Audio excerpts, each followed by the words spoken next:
course, the way the violence plays itself out in terms of black men reproducing that violence, right? So it's a whole thing.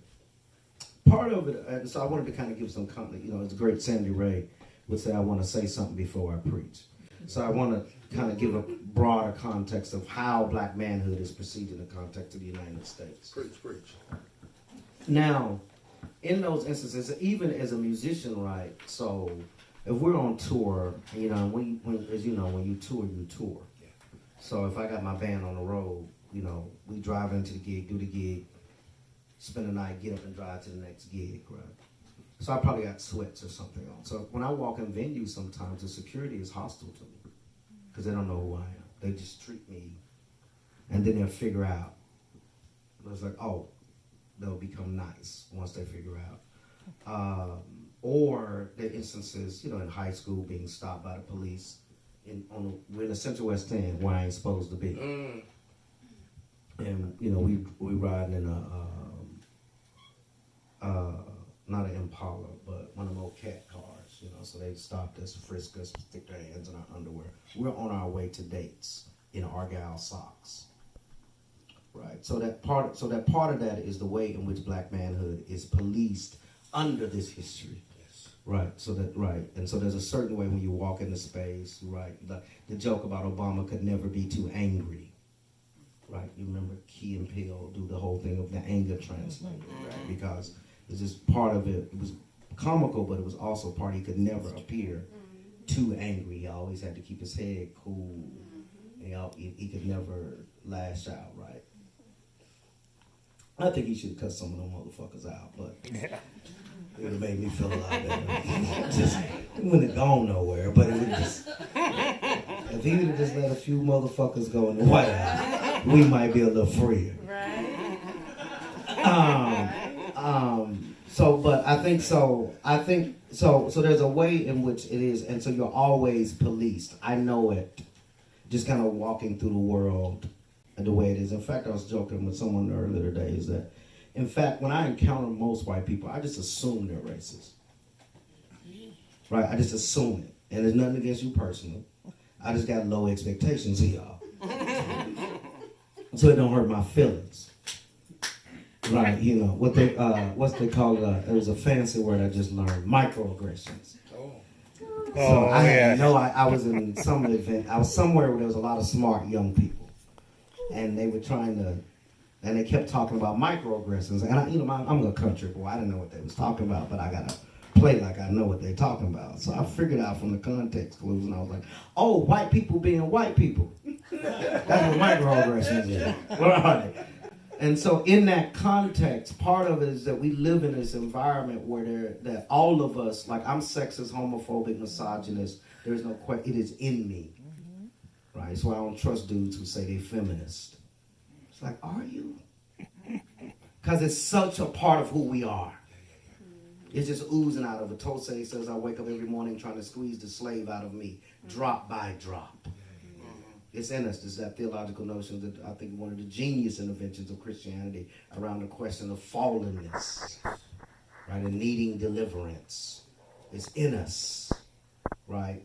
And that's because it's part of the areas and the givenness of the civilization. And so I think one of the challenges for us is how do we, to answer your question directly, I'm on my third close. That's okay.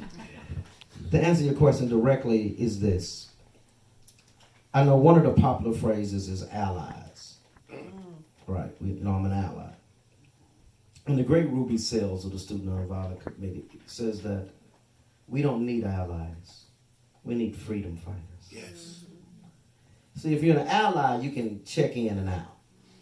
You know, I can give some money to the gay babies and go, yay, you know. But a freedom fighter got skin in the game. Yeah. Mm-hmm. And until white folks feel as though their son is being harassed for sitting, or their uncle or their elder is sitting and being harassed in a hotel,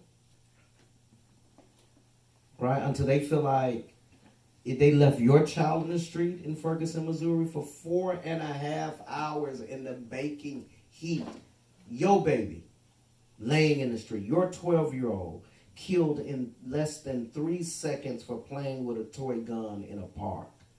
Until you feel that that's your child, then we ain't moving nothing. And so I would ask, and I always, when I'm moving around the country, they got them workshops. I've seen them, some of y'all probably been to them. What they call them, Michael, undoing racism. Is that, yeah, undoing, to teach white people how not to be racist. And the thing about those workshops, I think they can be like a gateway drug. Like, I think you can start with them, and then you move on into some harder stuff. So in that sense, I think they're important. But people who go to those workshops, right, because we live in a moment of spectacle and the performative. So the workshop becomes the replacement for the work.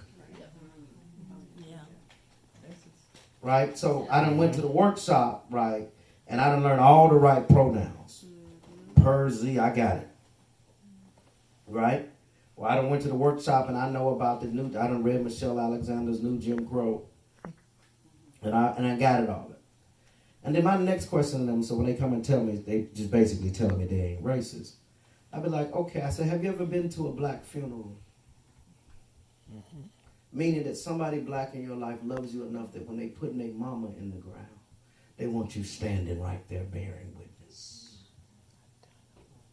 See, that's a different kind of relationship. Right? That's a different kind of connection. I love Michael not because me and him got into all kinds of trouble together. I love him because when I was on my back, he sat with me. Right? That in movement spaces, that part of your responsibility is how are you in authentic relationships with people that are just not about talk. Right? It's not discursive.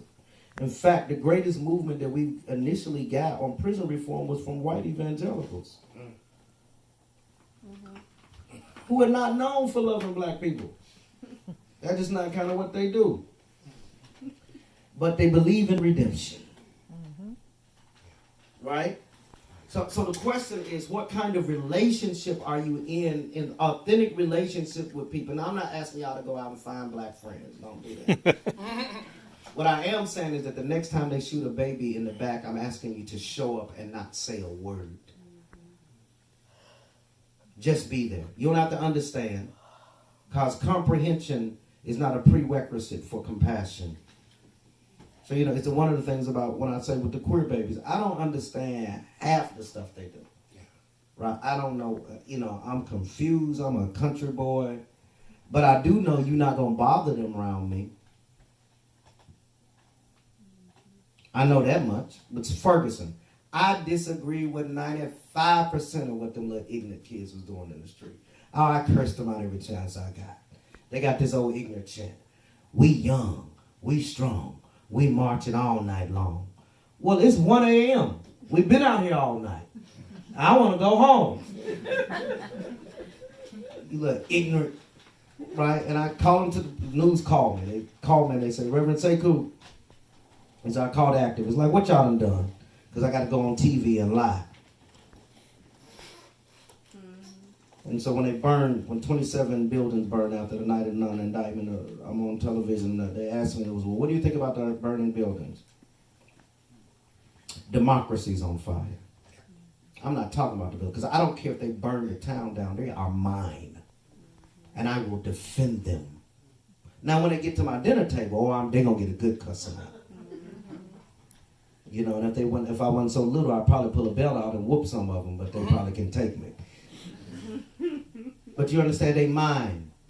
And so when those young activists are in the street or they're making mistakes or they're getting, young kids are getting suspended, you defend them first like they're your own. And that earns you, that's what earns you credit. The great William Sloane Coffin said, how many of y'all, any pastors in here? William Sloane Coffin says that the pastoral is what earns the prophetic. What allows you to speak on behalf of your people is that when they were in trouble, you went to see about them. So I come out of the Church of God in Christ, a very conservative, the best denomination, but a very conservative denomination. You can't join in. You got to be born in. Got to be born in.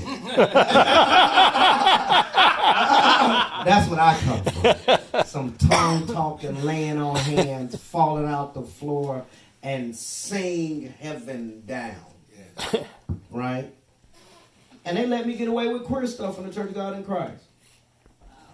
But it's because when Pookie got in trouble, I went and got him. Now, come on, Mr. Policeman, let that boy go. He one of mine. On my street, anytime I see a young person stop by the cops, I put my collar on and I go outside and I tell them I'm their pastor. What did they do? Because they mine. Now, mind you, I'm the guy who stands on my porch and yells not in front of my house all day long. I have a deal with the drug dealers. From this corner to right here, you can't sell. Or you can't, you know what I'm saying? You can't sell right here. I don't want to hear all that racket outside. I'm that guy. I'm standing on the porch yelling at kids all the time. But when the state comes after them, I defend them. And so I'm saying that's your responsibility, that even when you disagree with what they're doing, you're in enough relationship with them that you can critique them out of that relationship, but you also defend them against the powerful. Does that make sense? Yes. So that's what I want from them. That or if you see somebody look like they bothering somebody black, just walk on over there. Is everything all right? What you need?